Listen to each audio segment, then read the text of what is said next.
Hello, it's Kathy Schmitz, and we're back with the last video in the Home Sampler Stitch Along series. Today we're going to do the last two stitches, which are the Chevron Stitch and the Woven Wheel Stitch. So I've done all of the chevron because it goes all the way around the outside except for this little section. So I'm going to show you this little section. It's a fun one because you kind of get in this nice rhythm. So you're going to start in one of the V's here, and you're going to come to the center of this next V, and you're going to just do half of the cross stitch that goes across the top. Now you're going to come back the same distance on the other side, back up through the same hole as that V. My thread got caught. There we go. And now you can see you've formed this cross stitch. We're going to do the same down here. So you're going to go to the center, out halfway on that side, halfway on this side, back to the center. It's kind of a fun one once you get going. Sorry, hit that camera again. And there won't be too many more of these. This is a fun one too. You can add other stitches in the V sections. You could add a French knot in there. A lot of these stitches were used when making crazy quilts. This is a nice one because you can go over a seam, so there could be a seam going down the middle of two pieces of fabric, like in a crazy quilt.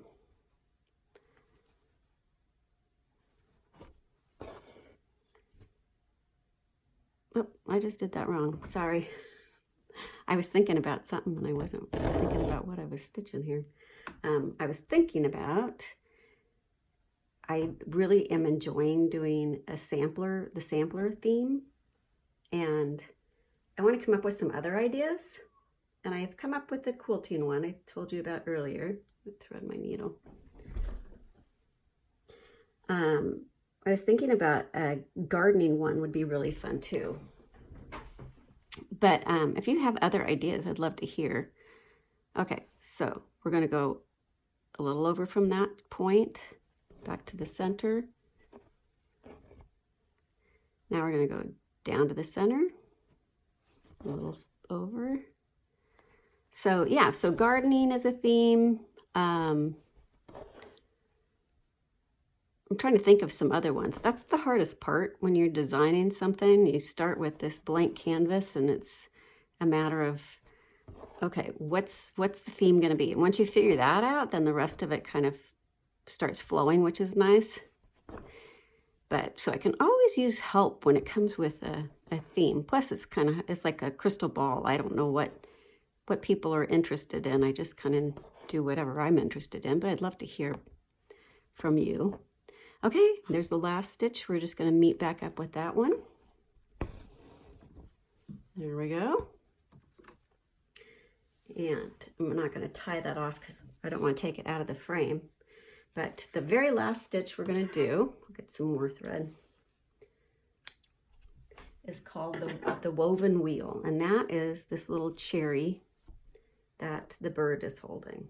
I'm going to try to do my little trick with threading the needle again. Yes. And a knot. There we go. Okay, so the woven wheel is a great way to fill in a circle. And it's actually, I think, easier than a satin stitch. So the trick is you want to always start with these prongs, and you want an odd number of prongs. So we have 5 prongs. So we're going to start from the outside and go to the center. And the reason I start from the outside is if I started from the center and I'm making all these stitches go back to the center, I'm going to have to deal with that knot. This way that knot's on the outside, so I don't have to deal with it. So we're going to start by making our spokes of the wheel.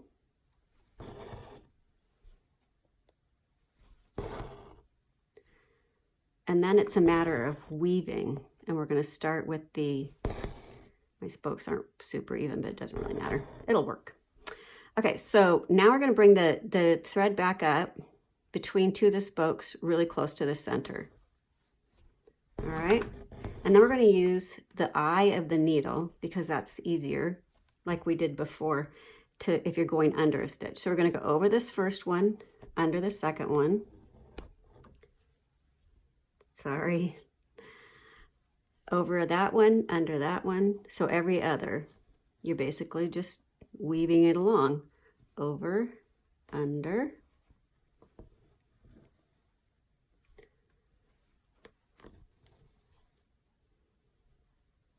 And that's kind of fun.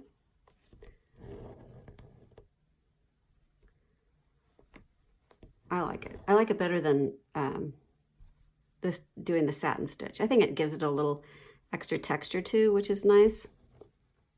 And you don't have to be quite as precise as with the satin stitch. It helps if the spokes are all the same length. Mine look like they might be a little different length. But it'll all work. So you don't want to pull it too tight when you're coming around, or they'll just kind of bunch up on top of each other. You want them to lay flat.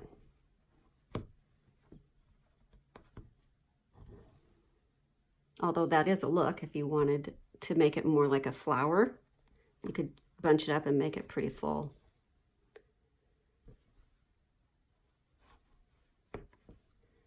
And we're getting almost to the end, and then that will be the finishing stitch on this sampler.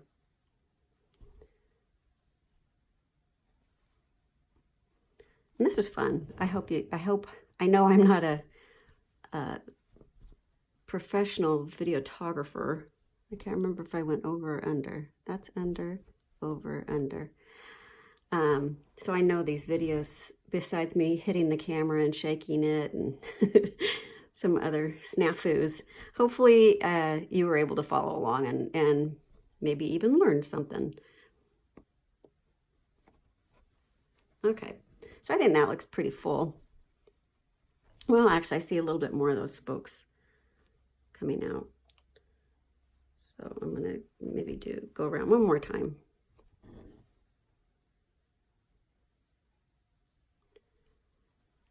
Under.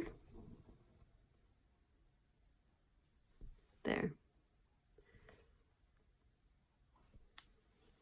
And it looks like maybe my stem didn't quite reach it, so I'm just going to take another little stitch to pretend that it did. So nobody's the wiser. There we go.